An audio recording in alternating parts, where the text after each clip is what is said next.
Hi, JJ. Hey, how's it going? Good. Thanks for joining me. Thanks for having me. Well, you are a force. We're starting there. You're a founding partner of Sinking Ship Entertainment. And according to IMDb, you have 57 award wins, 109 award nominations, Ooh, great. 7 Emmy wins, 9 Canadian Screen Award wins, 2 Writers Guild of Canada wins. You've created over 17 television series from This Is Daniel Cook, Dino Dan, Dino Dana, Endlings, Annedroids, and so many more. You've also produced, written, and directed on Odd Squad Mobile Unit, Ghostwriter, and others. And you have over 550 episode credits. Makes me tired hearing that. Yes, that all sounds true. Am I missing anything that you want to share? No, somewhere in there were children and marriage and things. Yes, there was life. Well, this is all to say that you've spent a lot of time in edit suites. I have. So what would you say you look for in an editor? My gosh, that's such an interesting question. I think to me it is, as with a lot of roles like that, you're really looking for a creative partner. I think people underestimate how lonely writing and directing can be, even if you're with a lot of people. But a lot of the time, you're hoping and wishing for what's going to come out. And because I primarily do, live action CG blended shows, there's like this panic each day to get it, and you're racing, and you've got to maintain this like happy disposition, and you're pushing, but you're never quite sure necessarily what's there, at least for me. And so I'm trying to create as many opportunities as possible, knowing that I've got a creative partner in, my editor that's going to sift through that and find some wonderful moments or something different or something that I wasn't thinking of. Like I'm really not someone who wants to be like overly didactic with what they're going to get or limit the chance of an editor to bring their own kind of creative vision to something. My favorite moments are when you're watching something, you're like, that is not how I would have done it, but it is better, and you get the credit for it. So it's kind of like a match made in heaven. But I just really appreciate that second set of eyes, truthfully. That's amazing. Do you find that when you're on set, you partially have it edited in your head?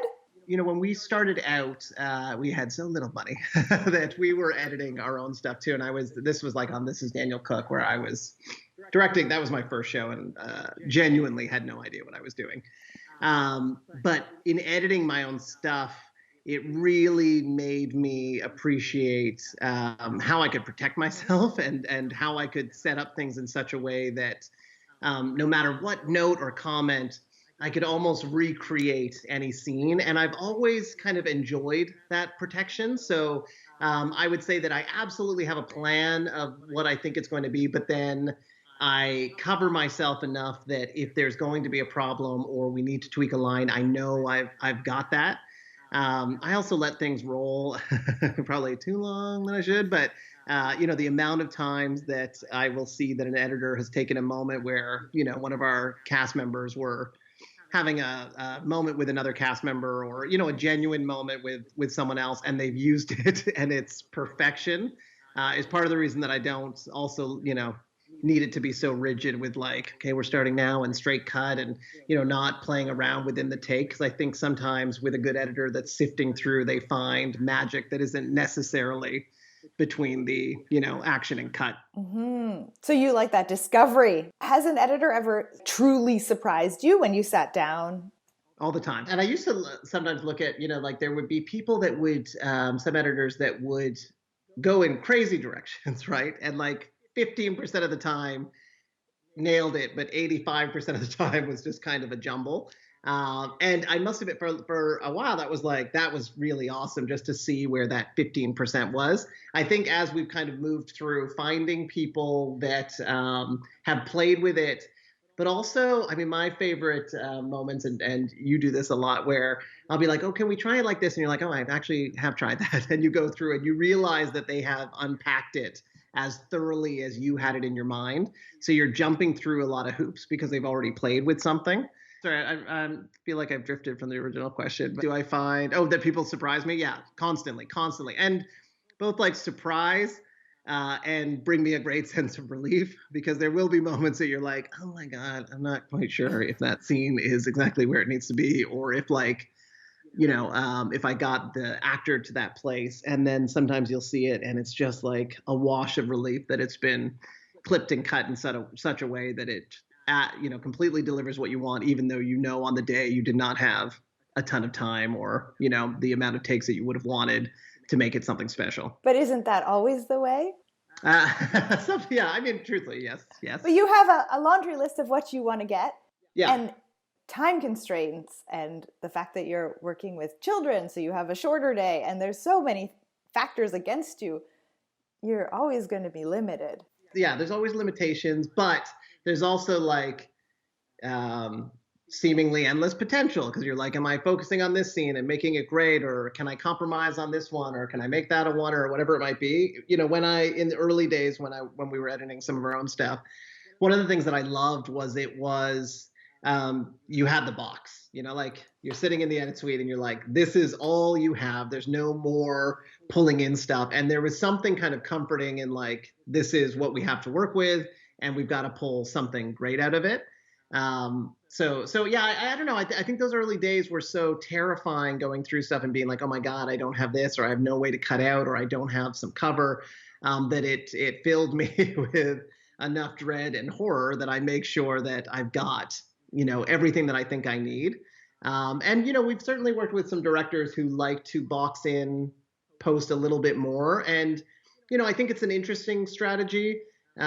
Just for me, I think, if you've got some time and you can be creative with your setups, why not be able to have a little bit of play and not just give someone, here's the exact shot list that I want, and deliver it. Like I wouldn't see the fun in that as an editor. Mm-hmm. You shoot with a lot of options. Sure. And I don't choose like takes or things like that, because again, I've been surprised when you go through, and when we have the time in post, I love watching what's been done and then just like sifting through the footage just to see, and invariably there'll be a little moment or something that wasn't quite logged, or something that was, misplaced or mistitled, that you'll find that like solves something. There's something fun in the hunt for those moments. Definitely. So do you think that if you didn't have a deadline, like delivery dates and air dates, yeah, could you potentially edit forever? Or do you think that, no, you would always find, nope, this is the best we're going to get? Part of the reason that we brought in post-production was because when we started, we would work with houses that were like, you have X amount of hours to do this episode. And because we're trying not to make like cookie cutter shows, one episode can, yes, move through quickly in a day or two, and then others can take weeks of fine tuning. And so, in wanting to have the utmost kind of creative latitude, one of the first things we brought in was post-production, just so that we would not have that same kind of stringent clock ticking, which does not mean that we don't have to be like responsible. And obviously, I can be late with notes and things like that, because, sometimes it's just, I don't know, it's hard to face. Like if you're not sure if you have it, or especially like a pilot episode, like there's so much anxiety of like seeing it for the first time that you literally can't look at it, and I'll sometimes have other people, or at least reach out to the editor and be like, it's good, right? Like it's not something, because at least for me, you're never quite sure. And then when you dig into it, that can be obviously a really fun process, but initially on some things can be really daunting. So yeah, I would finesse it forever. And, sometimes get in trouble for like trying to finesse after lock and stuff. But there's times then when you see it again and you're like, oh my God, if we just pulled out this moment. I think I've tried to grow more respectful of like the process and what a decision at that phase can cause, having witnessed it. But it's hard to let it go sometimes. Yeah. Because it's like, then, it's also out to like the wonderful criticism of the world. Sure. I want to go back to something you said earlier. The first editors, I guess, you worked with, 15% was good and the rest was less. No, 15% were like great, like did something wild. You know what I mean? Like completely not what I was expecting. Okay. But then the other 85% of their work was sometimes not quite there. And so what I, learned was to find that happy balance of like taking some creative risks, but not necessarily just overwhelmingly doing something that like throws us off schedule or something. Did your relationship with the editors change in some way? Did you look for people that had a certain quality? Yeah, I think it was looking for people, and I don't want to be like simplistic, but that enjoyed the play and enjoyed the creative partnership. And certainly, as we've done so many and as we've, done production with other people and they've had their own post teams, there are times where I feel like I'm sitting in a room where someone really just wants me to give them clear direction and kind of move through it because we're trying to hit some hour, right? And that's not fun because then I'm just like, okay, well, let's trim this down, blah, blah, blah. And it'll be like, well, what do you think? And I hate when it's like, well, if you're happy, I'm like, oh God, like that can be kind of painful. But I would say that personality I don't like in any kind of creative category because you're looking for people that will plus it. Especially when there are, of course, with all of us, like moments where you're tired or, you didn't quite get it to where, like I said before, like get it to where you want it, feeling like you've got someone in your corner that's like, actually, I moved this around and like, and we actually cut away from them. If we do a little bit of ADR, we, like that's like such a lifesaver.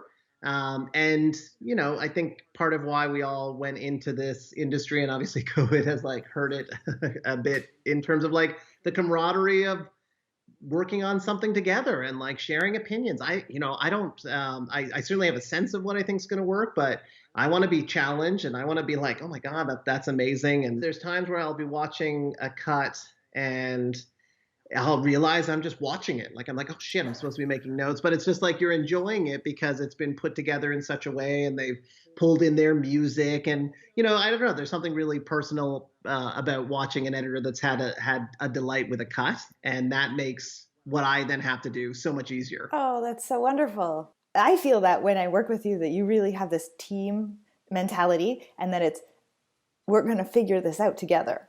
Totally. And that we're not going to stop until it's great, which I think is also important is to like set a bar that like, we are not going to call it in or dial it in on an episode. We're going to figure out whatever we need to do. And if that includes having to go back and shoot something or pick up something, nothing is off the table. To your point about editors or, post in general, I think it took a while to like find those personalities that were like, no, we're going for greatness. Like we want this to be the best that it can possibly be. And that means that we're not always going to take the easiest or the fastest route, that we're really going to challenge ourselves to keep hoisting it higher. I think sometimes that can be tough for some people, especially like, I don't want to make it like established people, but we certainly hit some personalities that it wasn't easy for them in the beginning and they just don't believe that everything's possible. You know what I mean? And it's so hard, especially in media and television and shows where we're trying to, for us at least, ignite imaginations. We want everyone behind the scenes to be like, how do we push? How do we keep going? How do we use the brain trust that's established here, especially when all of us work together for so long, to keep ratcheting up, what we're trying to create? Definitely. I feel like in what we do, which is like family and children's programming, specifically, I feel like I have determined rules that are different than when you edit adult content. So I just wanted to run them by you and see what you thought of these rules. One of my rules is none of the shots should be less than 1 second. That's fair. I mean, I feel like on Odd Squad, we may have broken that. It was very rare. It was Sure. Only, there were specific times, this is for me, there were specific times and it was like an action moment or a dropping moment. Yeah. Making sure that something is comprehensible. That's it. Is definitely something to keep in mind. And that we're not trying to like pull a fast one by someone, and I think that rule is probably mostly true. Good. I have another rule, which is about geography. Yeah. And that it's incredibly important in family programming that geography is very well established. So say when a character walks across a room or they stand up or they sit down, that's in a wide shot or that you can really see where they're going or where they're coming from. Yeah. I mean, it's partly why we've always had, two camera shoots, is to be able to afford the possibility of, establishing it. And usually, like coming up with a scenario and blocking that allows that wide shot to hold for virtually the entire scene to make sure that we can clearly place things, because it can get very confusing. And I think, it's so nice to just kind of see it, establish it. I think we've moved, we used to like really start with that each time. I think we found ways to like play around with that a little bit more. But yeah, I do think it's important, especially in the younger ages, but even up to like 6, 7, 8, 9, that you've got a real sense of where everything is placed. And then my other rule that I have is that very important lines should be on close-ups, and not just close-ups, but like 2-eye close-ups. Yeah, obviously it's wonderful to be playful in your aesthetic and artistic, but I think especially with kids, you just want to be really deliberate in why you use that, because it's like being very clear with what you are trying to convey. And to your point about that close up, which obviously is kind of our like set rule, I think when you have that, you're not trying to let the audience think anything else other than what that performer is trying to deliver. Whereas if you start to get creative, which of course we do at times, you start to almost ascribe what they should be feeling. And I think that's something that we just are trying to always be careful about. Yeah. And do you have any other rules that you think of when you're directing? I don't think any like hard and fast rules, because we certainly try to, with each show, challenge ourselves to not do it the same way we've done before. Which I always love, but is also always like, oh god, like it worked for that, but let's not do it exactly the same way. And one of the advantages we have as we've built our own kind of mini studio is that we've got the same, wonderful, brilliant people moving from show to show.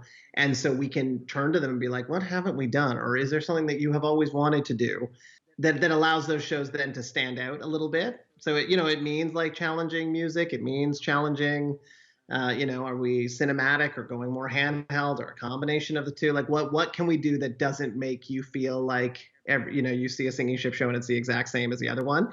And I mean, to your point, pacing, you look at an Odd Squad episode versus a Dino Dana versus an Endlings versus, an Annedroids, and they all kind of play in their own arena, even though there are obviously some things that unite them in terms of like how the kids are portrayed, or things like that, but they've got their own kind of rhythm and flavor. And I think that's such a tall order and can only be achieved when you've got a really kind of strong group of creatives that are twisting everything and making sure that we, don't put out the same type of show each time. And all of those shows that you mentioned, from like Dino Dana and Odd Squad and Endlings and Androids and even Ghostwriter, like they all are edited differently.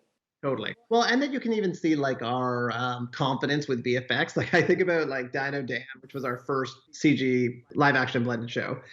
And like that kid loved dinosaurs, but was for a lot of time like watching them, like he'd peer around a corner and then we would cut to and maybe an over the shoulder, but that dinosaur would not cross shit. We wouldn't be behind leaves, like there would be nothing. And then Trek's Adventure, we got a little more confident, and he was like touching one, and that was like such a big deal.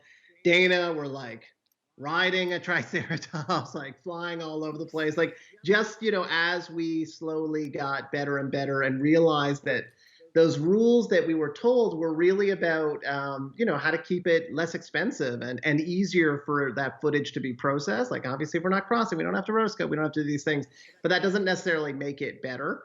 I mean, I would say we definitely went to a place where we were like, they're always behind something. And then it's like, well, we don't always have to do that either, because that could be its own challenge. So like finding the, that right medium, I think is something we're always trying to figure out. Even like the amount of VFX, I think we definitely had some shows where it was just wall to wall and it almost lost its specialness because we overused it, which I think is something we're trying to pull back a little bit. Yeah. I find that if you can get away with less, yeah, then those shots sing even more. Totally. I agree with you. I have a question. I find that when I'm sitting in the edit suite with you, you have this very unusual, special talent of timing. So say we need to lock a show to time and we're 17 seconds over.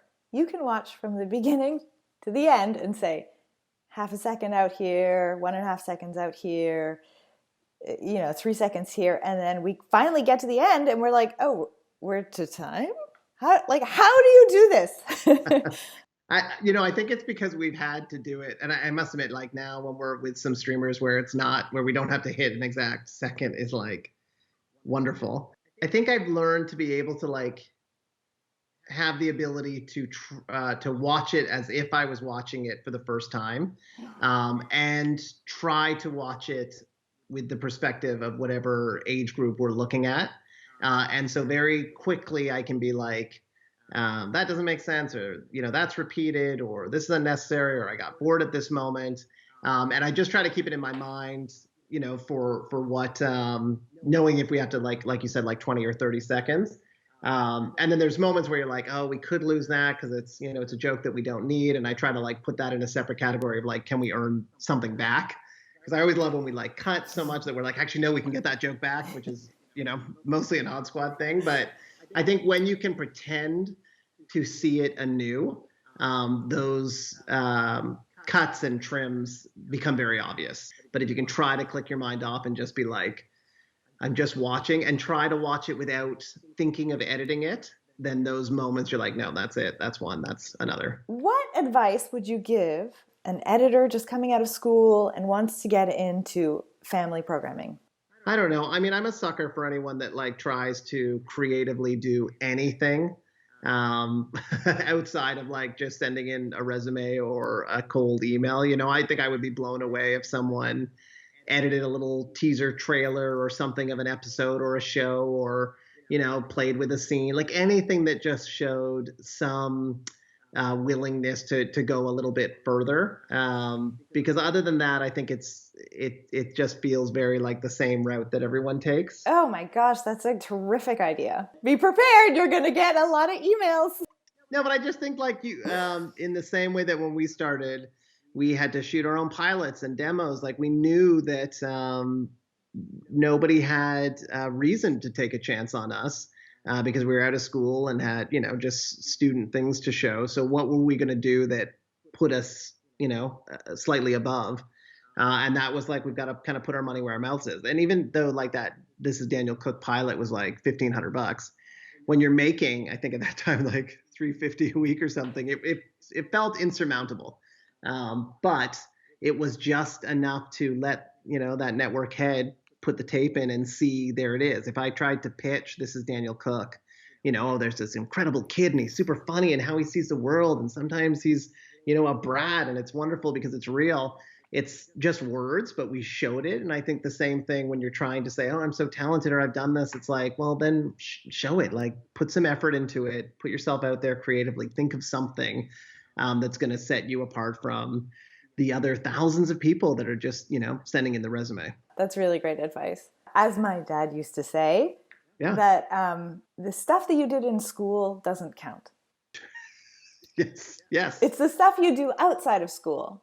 So if you did cut a film on the side, or you re-edited your favorite kids TV show. Yeah. Like if I could go back to school, I would have made sure that every project that we just kind of like did for fun, or like a sketch just for ourselves, like any opportunity we had to film something or edit something, that it would be with some plan for how it could be used, like to get a foot in the door in some company or something, because you'll never in your life have that much freedom with none of life's, wonderful, horrible pressures. And so it's this magical time where you can really go for it. And it just actually gets harder as you graduate and suddenly life's pressures start to come on you. It's harder to find that space to really go for it. That's true. But all the more reason, like I guess what I'm ultimately trying to say is, I don't think it's hard to differentiate yourself from the pack. It's just trying to be a little bit clever, and knowing that the people that you're reaching out to have kind of seen it all. So what are you going to do that just gives it that extra reason for them to take, a chance on you? So when you sit down in the edit suite with this new editor that you've never worked with, what would you like them to tell you? what do I usually, I'm trying to think what I usually ask. I think I'm like, did you like it? Is it good? Is it like, when it's someone new, I do try to figure out, like, is there moments that they really liked? I will ask, is there anything that we're missing? Mm-hmm. Or is there anything that you wish we had? Because I'm not, when I'm there, especially if we're in the middle of a series, I'm not just thinking about that cut. I'm thinking about how can we improve the episode that we've yet to shoot, or the director that's coming in that's, maybe newer, and what advice can we give them? So getting that information is super helpful. I think sometimes people think that you only want to hear the good stuff. And so being able to hear the good, but then also like, let's dig into what's missing. How do we make this better? What was a challenging sequence is helpful. I try to do that like after we've watched it without some of those things first, just to get like the clean slate of what it is. Mm-hmm. But that's what I find the most helpful is like, what would have made it better? What worked particularly well? Stuff like that I think is useful, especially as you start to figure out what that editor's particular sensibilities are too. Mm-hmm. Obviously editors are great across the board, but you do find sometimes it's like particularly great with dramatic scenes and the pacing of those, or action sequences, or comedy. It's always fun to see like, oh my gosh, like they had a blast pulling out something that you did not think could be funny, and they've found a way to do it. Thinking a lot of Odd Squad. But then emotional scenes like, the nerve to rest on a close-up, like we're typically, cutting between coverage, and when it feels like we can hang on a moment is for us usually a pretty big deal. When they've underscored a scene with the temp music that they put in, like those kind of things I think are always just kind of a delight to see, because it's not what you maybe had in your mind, but again, it has the chance of being better. That's great. Oh, JJ, this has been so wonderful. You've said so many important things about the relationship between a director and an editor, and I think they're very, very helpful pieces of advice. So thank you. Awesome. Thank you for having me on this.